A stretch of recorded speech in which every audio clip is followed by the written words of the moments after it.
RMS civil services में आप सभी का स्वागत है। Happy independence day to all my friends. आज 15 अगस्त है और 15 अगस्त को भारत आज़ाद हुआ था और आज के दिन आप सभी लोग एंजॉय करें और साथ ही साथ हमारे टेस्ट सीरीज़ भी लगाएं। आज का टेस्ट सीरीज़ में 50 क्वेश्चंस लिए गए हैं और जिसमें से जीएस और करंट अफेयर्स भी ऐड किए गए हैं।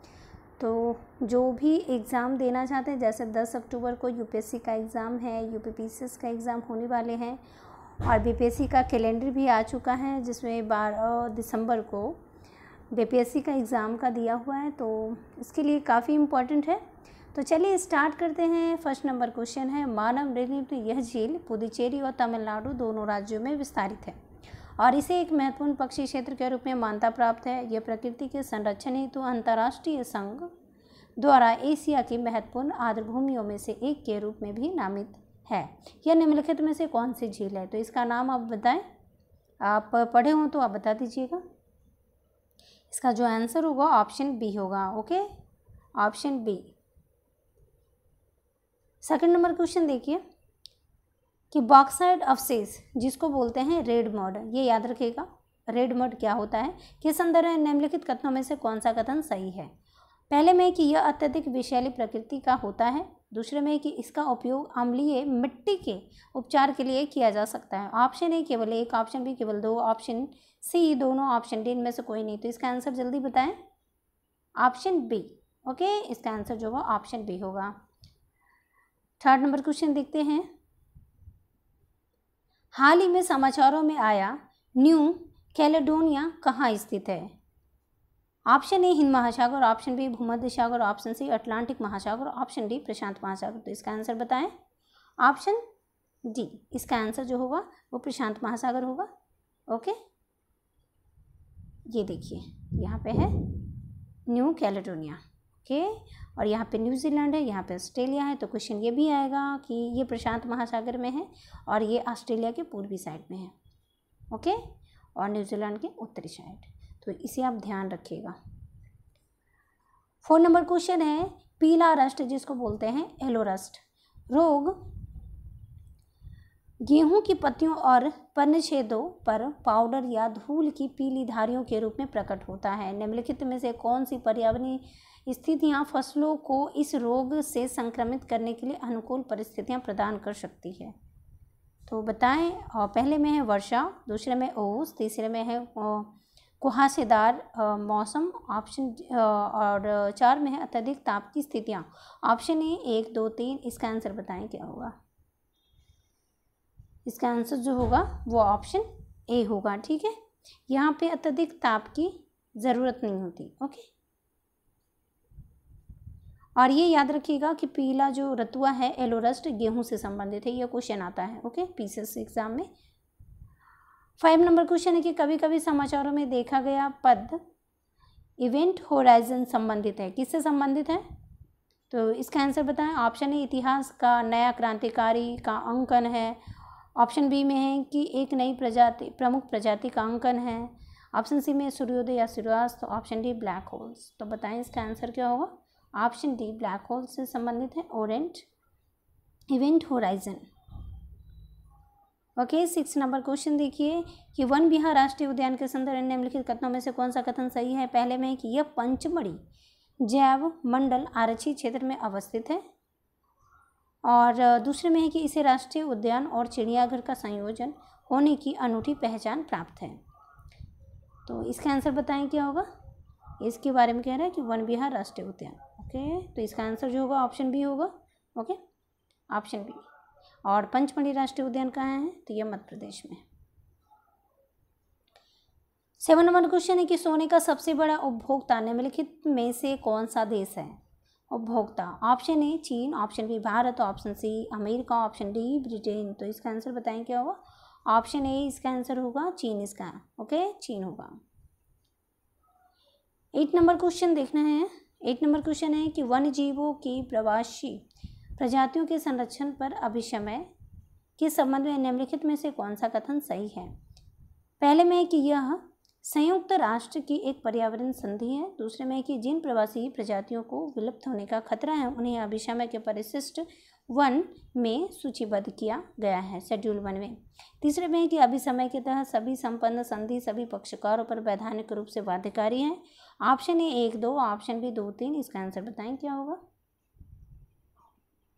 ऑप्शन ए, इसका आंसर जो होगा ऑप्शन ए होगा। ओके, और ये बाध्यकारी नहीं है। ओके, ध्यान रखिएगा। 9 नंबर क्वेश्चन है कि हाल ही में समाचारों में रहा रेस 2020 संबंधित है। रेस 2020 किससे संबंधित है, तो इसका आंसर बताएं। ऑप्शन बी इसका आंसर होगा। ओके, और इसका जो सम्मेलन हुआ था वो नई दिल्ली में हुआ था और यह भारत का पहला कृत्रिम बुद्धिमत्ता सम्मेलन था। ओके, 10 नंबर क्वेश्चन है हाइड्रोथर्मल कार्बोनाइजेशन के संदर्भ में निम्नलिखित कथनों में से कौन सा कथन सही है। ऑप्शन पहले में है कि HTC भूतापीय अक्षय ऊर्जा का एक नया रूप है। दूसरे में कि इस तकनीक के उप उत्पाद का प्रयोग उर्वरक के रूप में किया जा सकता है। ऑप्शन ए केवल एक, ऑप्शन बी केवल 2, ऑप्शन सी दोनों, ऑप्शन डी इनमें से कोई नहीं। तो इसका आंसर बताएं क्या होगा। ऑप्शन बी इसका आंसर होगा। ठीक है। 11 नंबर क्वेश्चन है कि निम्नलिखित में से कौन सा अभ्यारण्य या उद्यान भारत में एशियाई शेरों के लिए पर्यावरण क्षेत्र प्रदान करता है। तो ऑप्शन ए पहले में है कि गिर राष्ट्रीय उद्यान जो गुजरात में है। ऑप्शन दूसरे में है कि पनिया अभ्यारण्य, और तीसरे में है मितियाला अभ्यारण्य। ऑप्शन ए 1, 2, ऑप्शन बी केवल 1, ऑप्शन सी 1 और 3, ऑप्शन डी सभी। तो इसका आंसर बताएं क्या होगा। ऑप्शन डी सभी होगा। ठीक है। एशियाई शेरों के लिए पर्यावरण क्षेत्र प्रदान करता है, गिर करता है, पनिया करता है, मितियाला अभ्यारण्य करता है। 12 नंबर क्वेश्चन है प्रधानमंत्री जीवन योजना निम्नलिखित में से किसके प्रोत्साहन से संबंधित है। यहाँ पे होना चाहिए 1G। ऑप्शन ए एकीकृत बायोएथेनॉल परियोजना से, ऑप्शन बी स्तनपान कराने वाली माताओं के स्वस्थ देखभाल लाभ से, ऑप्शन सी में है BPL परिवारों के बीमा कवर से, ऑप्शन डी सूखा प्रभावित किसानों हेतु कृषि वित्त क्षेत्र से। तो बताएं इसका आंसर क्या होगा। जीवन योजना। ओके, ऑप्शन ए होगा।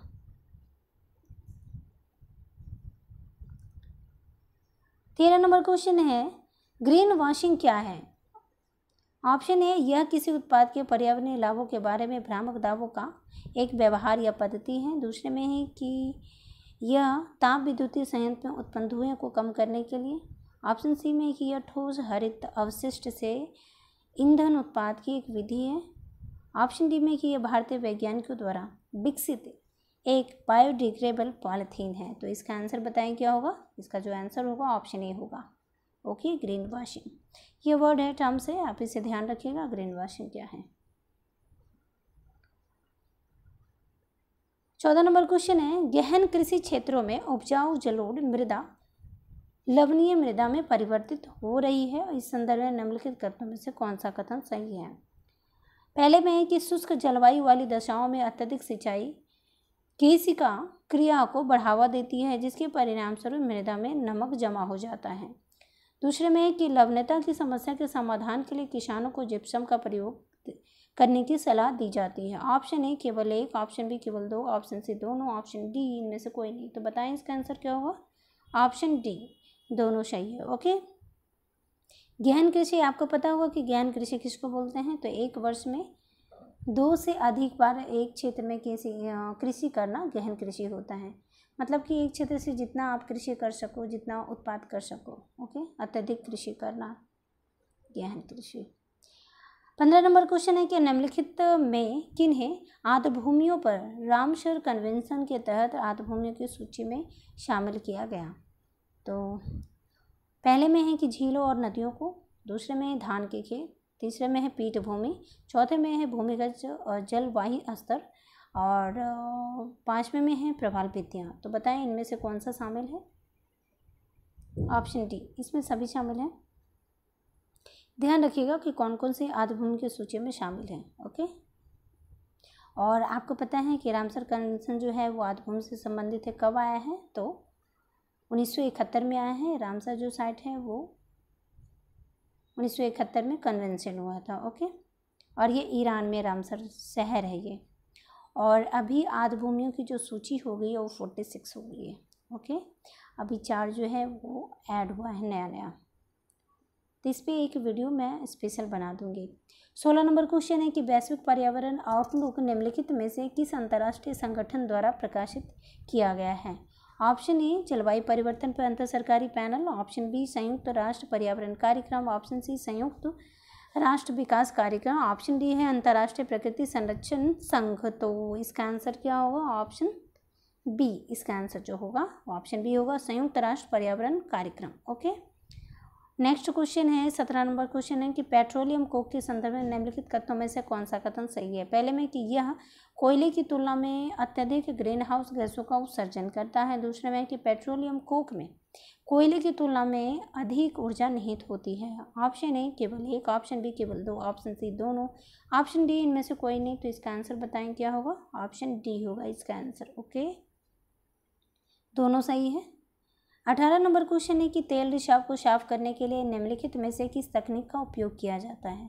जैसे नदियों में, समुद्र में जब तेल का जो रिसाव होता है, बहुत ज़्यादा तेल जो होता है वो जल की सतह पर तैरता है, तो उसको साफ करने के लिए किस तकनीक का उपयोग किया जाता है? तो ऑप्शन ए है, पहले में है सोरबेंट, दूसरे में है रिकम्बर्स, तीसरे में है ऑयल बूम्स, चौथे में है जैविक उपचार। तो इसका आंसर बताएं क्या होगा? ऑप्शन डी होगा। इसमें सभी तकनीक का प्रयोग किया जाता है और इसे आप याद भी रखिएगा। 19 नंबर क्वेश्चन है कि हाल ही में ड्राई सोरबेंट इंजेक्शन प्रणाली समाचारों में रही, यह निम्नलिखित में से किस क्षेत्र से संबंधित है? तो ऑप्शन ए चिकित्सा विज्ञान से, ऑप्शन बी डेयरी उत्पाद से, ऑप्शन सी विद्युत उत्पादन से, ऑप्शन डी आनुवंशिक अभियांत्रिकी से। तो बताएं इसका आंसर क्या होगा? सी विद्युत उत्पादन से। इसका आंसर जो होगा विद्युत उत्पादन से, ना कि डेयरी उद्योग, ये सबसे नहीं होगा। ओके, और 20 नंबर क्वेश्चन है निम्नलिखित कथनों में से कौन सा कथन सही नहीं है? इसमें यह देखना है सही नहीं है। पहले में कि दुर्बल नाभिकीय बल प्रकृति के 4 मूलभूत बलों में से एक है। दूसरे में कि किसी वस्तु का भार हमेशा वस्तु के द्रव्यमान से अधिक या बराबर होती है। तीसरे में कि एक नाभिक इसलिए नाव तैरती है क्योंकि उसका घनत्व पानी की तुलना में कम होता है। तो इसका आंसर बताएं क्या होगा? Option C. ठीक है, ऑप्शन सी।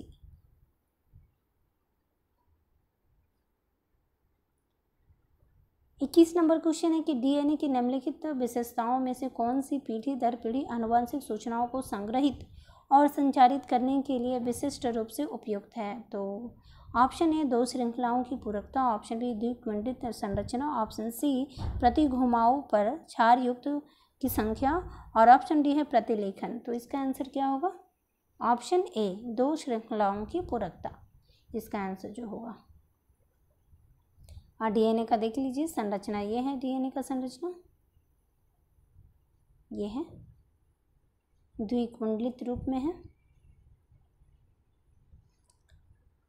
22 नंबर क्वेश्चन है कि क्वांटम कंप्यूटर बनाम पारंपरिक कंप्यूटर के संदर्भ में निम्नलिखित में से कौन सा कथन सही है? पहले में कि यह पारंपरिक कंप्यूटर में सूचना को क्यूबिट्स के रूप में, जबकि एक क्वांटम कंप्यूटर में इसे बिट्स के रूप में संग्रहित किया जाता है। दूसरे में है कि क्वांटम कंप्यूटर पारंपरिक कंप्यूटर की तुलना में कम किंतु अधिक सटीकता से डेटा प्रोसेसिंग करते हैं। ऑप्शन ए केवल एक, ऑप्शन बी केवल 2, ऑप्शन सी दोनों, ऑप्शन डी में से कोई नहीं। तो बताएं इसका आंसर क्या होगा? यहाँ पे जो लिखा हुआ है ये क्यूबिट जो होगा के रूप में, क्यूबिट जो है वो क्वांटम कंप्यूटर के संदर्भ में कहा जा रहा है, और पारंपरिक कंप्यूटर जो है वो बिट्स के रूप में संग्रहित होता है। डेटा का सूचना मतलब डेटा का जो संग्रहण होता है वो क्वांटम कंप्यूटर में क्यूबिट के रूप में होता है। ओके, यहाँ पे अपोजिट दिया हुआ है और सेकंड में भी वो वही है। तो इसका जो आंसर होगा ऑप्शन डी होगा, इनमें से कोई नहीं। 23 नंबर क्वेश्चन है कि निम्नलिखित युग्म में से कौन सा युग्म सही है? पहले में कि मायोपिया के सामने है निकट दृष्टि दोष, दूसरे में प्रिज्बियोपिया के सामने है दृष्टि के निकट बिंदु का धुंधला पड़ना, और तीसरे में हाइपरमेट्रोपिया उसके सामने है दूर दृष्टि दोष। तो बताएं इनमें से कौन सा सही सुमेलित है? ऑप्शन डी, इसमें से सभी सुमेलित हैं। ओके, तो आप ध्यान रखिएगा, मायोपिया जो हुआ वो निकट दृष्टि दोष से संबंधित हुआ, हाइपरमेट्रोपिया जो हुआ दूर दृष्टि दोष से संबंधित हुआ, प्रिस्बियोपिया मतलब होता है दृष्टि के निकट बिंदु का धुंधला पड़ जाना। ओके, 24 नंबर क्वेश्चन है कि प्रतिलेखन शब्द का अर्थ क्या होता है, तो आप बताएं इसका प्रतिलेखन क्या होता है। इसका आंसर जो होगा वो ऑप्शन ए होगा। ठीक है, प्रतिलेखन डीएनए की एक श्रृंखला से आनुवांशिक सूचनाओं को आरएनए में कॉपी करना। ओके, वो होता है प्रतिलेखन। आप इसे याद कर लीजिएगा। 25 नंबर क्वेश्चन है, निम्नलिखित में से कौन सक्रिय परिवहन है। सक्रिय परिवहन इनमें से कौन सा है, आप पढ़ लीजिए और इसका आंसर दें आप।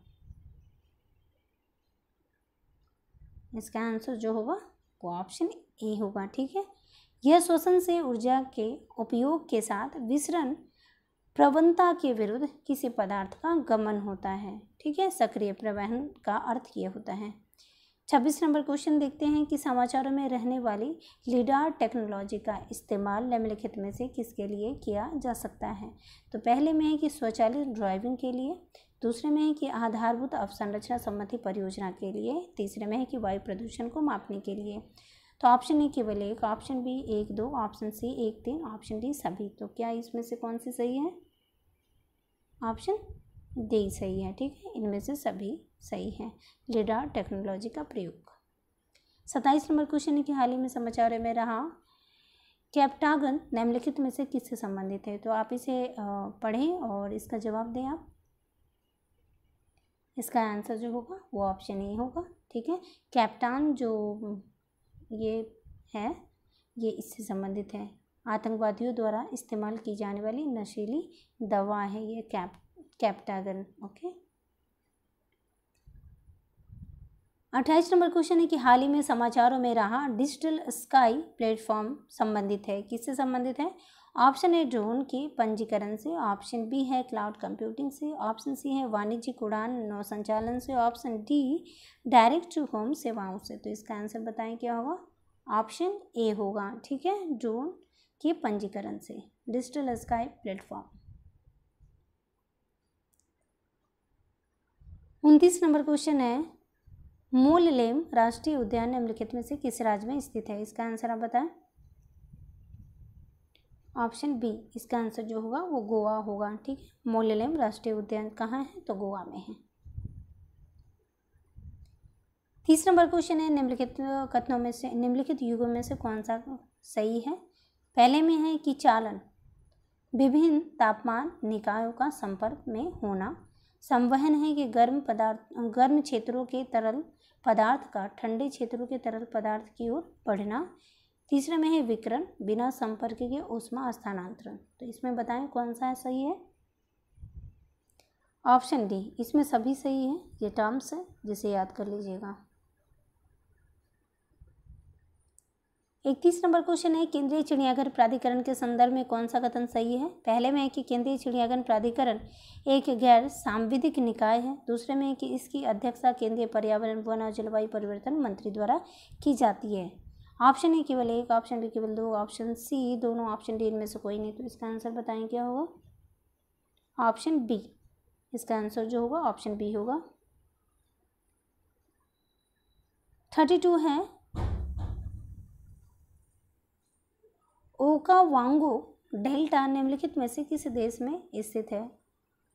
Option A Botswana, option B Kenya, option C Congo, option D Rwanda. तो इसका आंसर बताएं क्या होगा, ऑप्शन ए बोत्सवाना में है Okavango delta. Okay, 32 number question.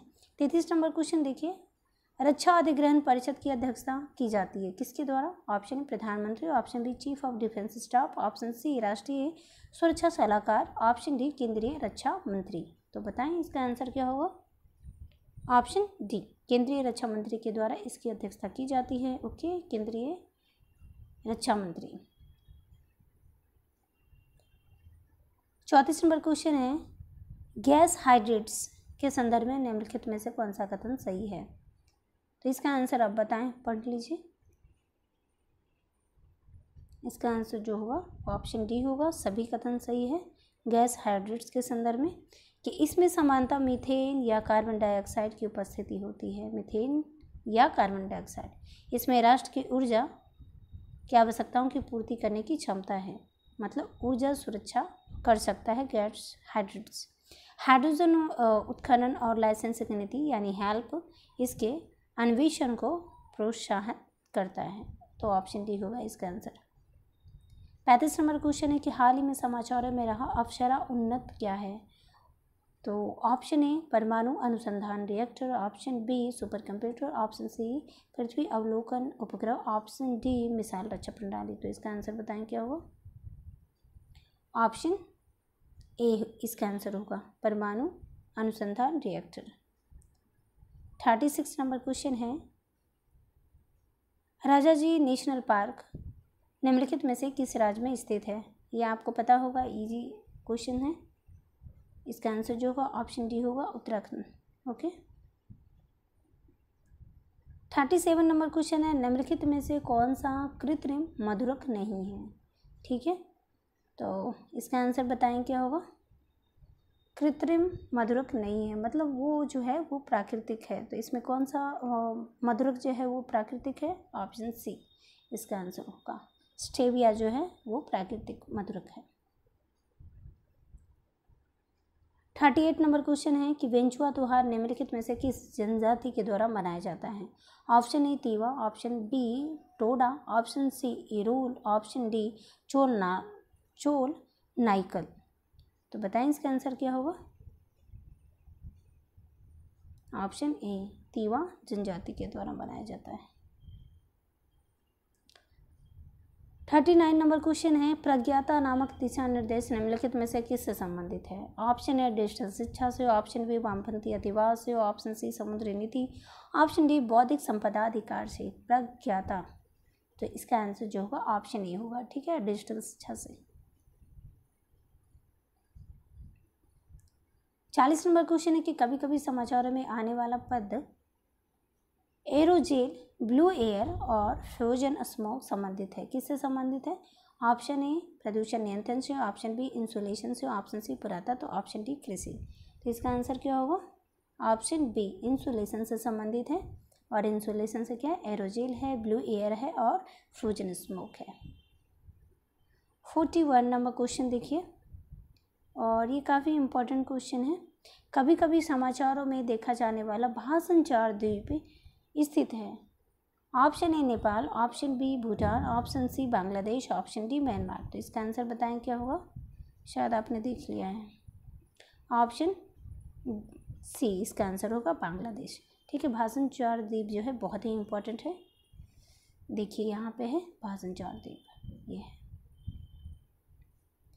ये है भाषणचार द्वीप। और ये भाषणचार द्वीप किस लिए फेमस है, तो क्या है ना कि म्यांमार के जो रोहिंग्या हैं उनको यहाँ पे बसाया जा रहा है। ठीक है, यहाँ पे बसाया जा रहा है। बांग्लादेश का एक द्वीप है भाषणचार द्वीप, तो आप इसे ध्यान रखिएगा। 42 नंबर क्वेश्चन है हाल ही में समाचारों में देखी जाने वाली फुलानी जनजाति निम्नलिखित में से किस देश से संबंधित है। Option A Somalia, option B Armenia, option C Kenya, option D Mali. तो इसका आंसर बताएं क्या होगा। Option D Mali. ठीक है, फुलानी जनजाति जो है वो माली का है। ठीक है, तो आप इसे ध्यान रखिएगा। ये ज्योग्राफी का भी क्वेश्चन हो गया, करंट अफेयर्स का भी क्वेश्चन हो गया। 42 नंबर क्वेश्चन है जो काफ़ी इंपॉर्टेंट है। प्रायः समाचारों में देखी जाने वाली 9 डैश लाइन निम्नलिखित में से किससे संबंधित है। ऑप्शन ए दक्षिण चीन सागर, ऑप्शन बी काला सागर, ऑप्शन बी बंगाल की खाड़ी, ऑप्शन डी इंग्लिश चैनल। तो इसका आंसर क्या होगा। Option A. ठीक है, 9 डैश लाइन जो है दक्षिण चीन सागर से संबंधित है। और 9 डैश लाइन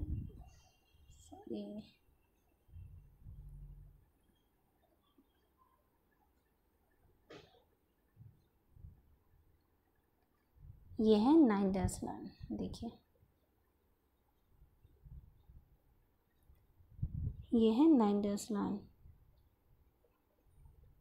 ये देखिए इस पे चाइना अपना अधिकार जमाता है। ठीक है, और ये दक्षिण चीन सागर में जो है 9 डैश लाइन जो है ये विवादों में घिरा हुआ है, क्योंकि आसपास के देश चाइना और आसपास के देश इससे विवाद रहते हैं, अक्सर लड़ाई चलते रहते हैं। ओके, और हाल ही में कोरोना के समय में भी ये चर्चा में रहा है। ओके, इसलिए ये क्वेश्चन इम्पोर्टेंट है। 44 नंबर क्वेश्चन देखते हैं। गामा, एनियस, जेनोनीट और कैसिन 100 किससे संबंधित है? ये इंपॉर्टेंट क्वेश्चन है। ऑप्शन ए गुरुत्वाकर्षण तरंगों का पता लगाने से, ऑप्शन बी डार्क मैटर का पता लगाने से, option C radio activity fall out का नियंत्रण से, ऑप्शन डी सुपर कंप्यूटर से। तो इसका आंसर बताएं क्या होगा? ऑप्शन बी इसका आंसर होगा, डार्क मैटर का पता लगाने से। ठीक है। 45 नंबर क्वेश्चन है कि कभी कभी समाचारों में देखी गई पावर ऑफ साइबेरिया परियोजना किससे संबंधित है? ये बहुत ही इंपॉर्टेंट है। पहले में है ऑप्शन ए, परियोजना में सुदूर पूर्वी रूस के विकास के लिए भारत से $1 बिलियन मूल्य की ऋण व्यवस्था शामिल करने से।